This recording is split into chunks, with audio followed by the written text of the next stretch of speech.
Alrighty. Okay. Okay. So we're good. Welcome. Welcome. Chapter 7. Chapter 7 already. This is crazy. And Algebra, Chapter 7, Lesson 1. Lesson 1, the beginning. The very beginning. Oh, yeah. October, Chapter 7 already. Already. What the heck? It's nuts. But you know what? That actually is my personal reason. We're starting a new chapter. I'm excited to start something new. That's why it's a beautiful day for math. That's why today's a beautiful day for math. What about you? Well, today is a beautiful day for math because we got a really cool lesson today. It's gonna be really challenging. We're gonna have some critical thinking. You're gonna have to talk about math. You have to make some sense of things, but it's gonna be good. It's gonna be good. I like it. I'm looking forward to it. We've talked about this stuff as far as like lines. We've graphed lines. That's definitely graphed lines. That's what we're talking about. So calculate the slope. Exactly. Slope. That we're talking lines. So you've seen this before, except we're just diving a level deeper. Yeah. We're just getting a little deeper into this. And I think the technical term is spiraling. This curriculum spiraling. We're spiraling. Yeah. So are you comfortable with circling slope over here? Absolutely. Important word. Yep. We're going to circle slope. Would you underline calculate? Sure, yeah. Because we're going to calculate. Yeah, we're going to calculate. That's good. I like it. We're analyzing the text. Okay. Yeah. So slope, you may have seen equals rise of a run. You may have heard that in middle school. Yeah. Or maybe last year, or whenever you took algebra. Rise of a run. Yeah, rise is. I like what you do here with the arrows, because rise, who uses the word rise all that often? Rise.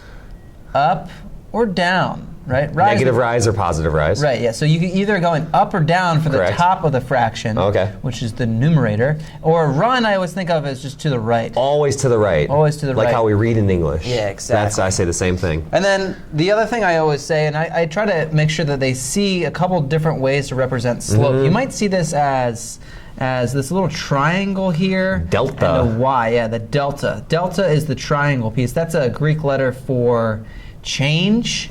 So that means the change in y. That's right.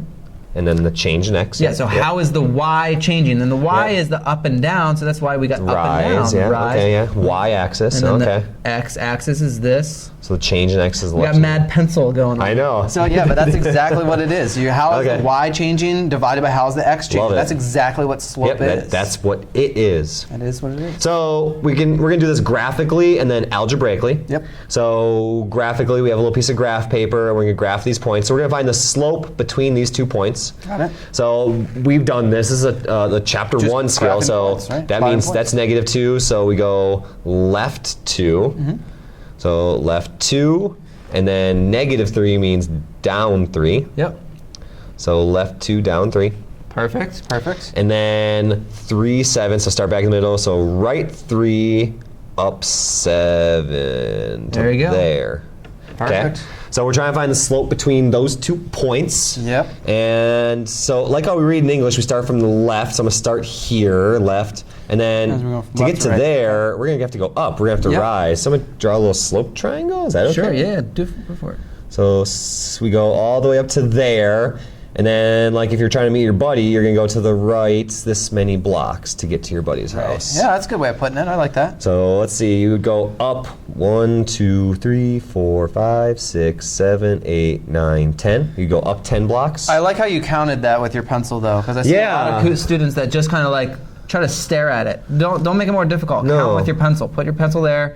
1, 2, 3, and count it just like he did. I see a lot of people like start here. They go, okay, I'm going to start here. 1.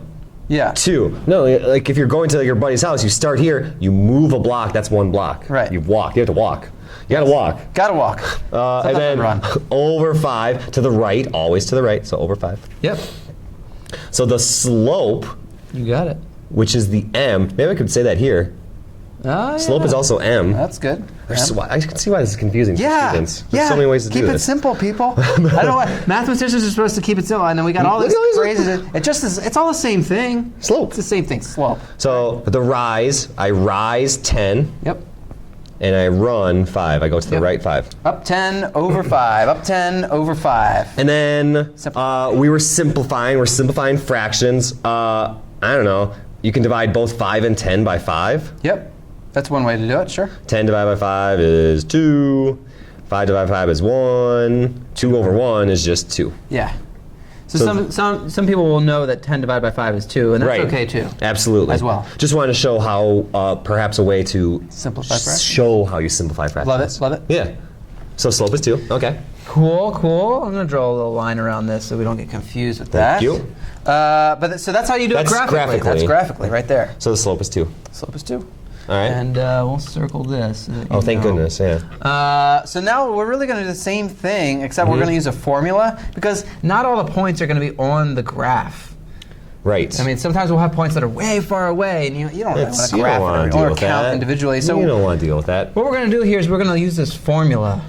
That's an alphabet soup right there. We got a lot of stuff going on. And I always point out, like, so this says y2. So this is not squared. This is not y squared. No. It is y2. And I always ask, why did I have a little 2 there? Why is there a little 2 there? Well, how do you explain it? Yeah, well, I mean, we have 2 points. You need 2 points in order to find the slope. That's x, that's y.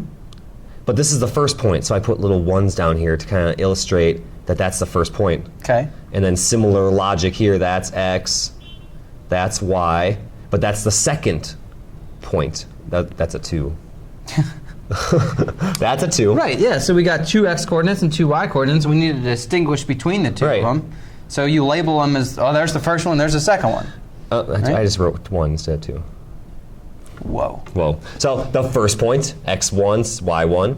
And then the second point, x sub 2 would be the fancy way to say it, y sub 2. Because sub means down below, like a submarine. Okay. All right, cool. So then what we're doing then, it looks like y2. So we're just going to substitute in what was y2. So we go over here, where's x1, there's a y1, x2. Y2 looks like it's 7. Y2 so we're just is 7. substituting it in here. You're good? You're good with this? Yeah, oh, please. So 7. Nice. And then there's the minus sign, okay. Then y1. It's always subtraction.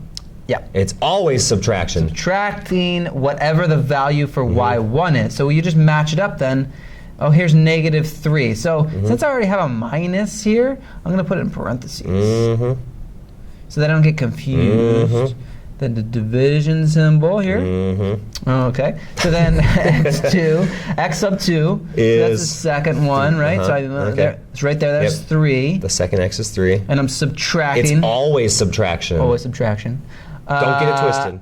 x1, that looks like it's -2, and again, I have a -2 there. Double negative. Uh-oh. Double negative. So here's an equal sign, and what I'm going to do is I'm going to draw a little arrow, because you know I love arrows. I'm going to bring this down here. So we've got, what do you do with the double negatives? I'll write whatever you tell me to write. I always imagine like this negative and this negative kind of like smushes together to make a positive sign. So this is really 7 plus 3. True. And this is really 3 plus 2. And 7 plus 3 is 10. And 3 plus 2 is 5. That should not be surprising because we're doing the exact same problem. We're doing the exact same problem. So then, do you want me to do the division? Yeah. So we're going to divide the top by 5 and divide the bottom by 5 because we're just trying to simplify this fraction. When you divide both of those by 5, 10 divided by 5, again, it's going to come back around here. Holy smokes. I know. Makes 2. This is 1. The dose. What boxed it in? Ooh! I'm going to put a little balloon string on it. Nice. That's how you do it. Should we do another example? We should do one more. One more. Slope. We're really, negatives again. It's all right though. All right. Here's another way to kind of visualize the subtraction. Okay. So like first point, second point.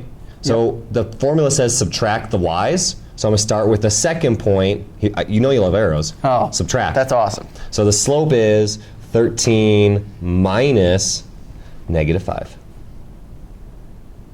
And then 6 minus -3. Some people like the little arrows to do that. I don't know. I always like putting the parentheses around. Do you? I just want to make sure. Yeah. So you're really careful with the way you write. Some of you are not. So don't let this turn into one big giant minus. And then you can imagine those kind of smushed together to make a plus sign. So 13 plus 5. Yeah. Smushed together, make a plus sign. Plus 3. 13 plus 5 that's is 18. And 6 plus 3. Okay, that's going to give us 9.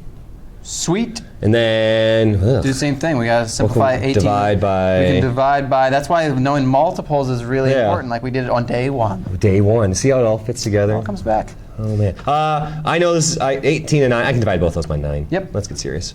So That equals 18 divided by 9 is the dose 2 over 1. 2. Wait. 2. And I'm going to circle it. Nice. And balloon. So what would happen if we didn't have any points? It would be all pointless. I'm sorry. What? I had to. I'm sorry. You almost tried to answer. Wait, I was like, wait, What? And that's it, though. But well, that's really it. in calculus, we try to find a slope with 1 point. I'll leave you all with that. All right. Good luck. You got this. You can do the assignment now. See you. Bye.